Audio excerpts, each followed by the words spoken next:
চেষ্টা করছে বাংলাদেশের সবচেয়ে জনপ্রিয় দল বিএনপি যাতে ক্ষমতায় না আসে সেই চেষ্টায় তারা এখন ব্যস্ত হয়ে গেছে। এইটাই হচ্ছে সমস্যা। এখন যেই সিদ্ধান্ত বাংলাদেশের জনগণ নেবে সেই সিদ্ধান্ত কিছু গোষ্ঠী কিছু লোক একটি প্রকল্পের মাধ্যমে শেখ হাসিনার মতো সেটাকে বাধাগ্রস্ত করে আবার গণতান্ত্রিক প্রক্রিয়াকে ধ্বংসের মুখে ঠেলে দিচ্ছে কিনা, এবং সেটা লক্ষণীয় এখন বর্তমানে। এবং সবচেয়ে দুঃখের বিষয়, তারা যখন দেখছে সেটাকে বাধাগ্রস্ত করা খুব কঠিন হবে। বাংলাদেশের মানুষের তাদের ভোট দেওয়ার জন্য তারা অপেক্ষা করছে, তারা তাদের নির্বাচিত সরকারের অপেক্ষায় আছে, তারা তাদের নির্বাচিত প্রতিনিধি সংসদ সরকার গঠন করতে চায় যারা তাদের কাছে দায়বদ্ধ থাকবে, জবাবদিহি থাকবে।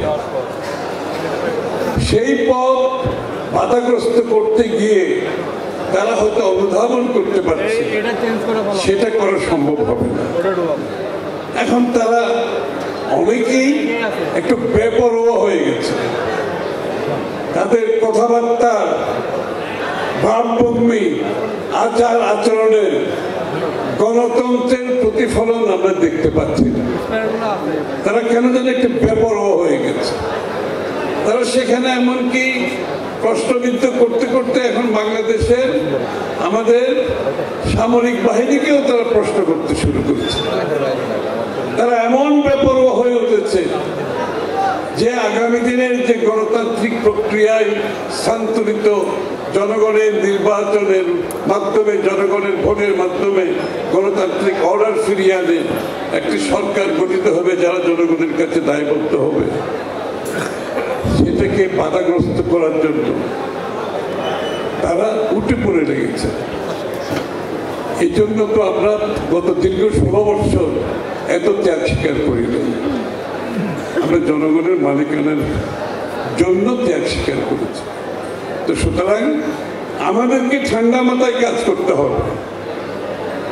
জনগণ একটি সুষ্ঠু গণতান্ত্রিক অর্ডার, শান্তিপূর্ণ, সহনশীল, একে অপরের প্রতি সম্মানবোধ রেখে গণতান্ত্রিক সংস্কৃতির নতুন সংস্কৃতির মাধ্যমে যে গণতন্ত্র প্রতিষ্ঠা করতে চাচ্ছে আমরা সেটার জন্য কাজ করে যেতে হবে। আমরা কিন্তু সেখান থেকে সরে দাঁড়াতে হবে না। অন্যদের কথায় উত্তেজিত হওয়ার কোনো কারণ নাই। এদের অনেকে বিএনপির সমকক্ষ কেউ নাই, এরা বিএনপির সমকক্ষ নয়। সুতরাং আমি তাদেরকে সমকক্ষের ভূমিকায় এনে আমার সুযোগ সৃষ্টি করে দেওয়ার কোনো সুযোগ নাই। আমাদেরকে গণতান্ত্রিক নতুন সংস্কৃতি সৃষ্টি করতে হবে, যেটা তারেক রহমান সাহেব বারবার বলছে। সেটা হচ্ছে সহনশীল হতে হবে। অন্যের প্রতি আমার ভিন্ন মত থাকলেও সেই মতকে সম্মান জানাতে হবে।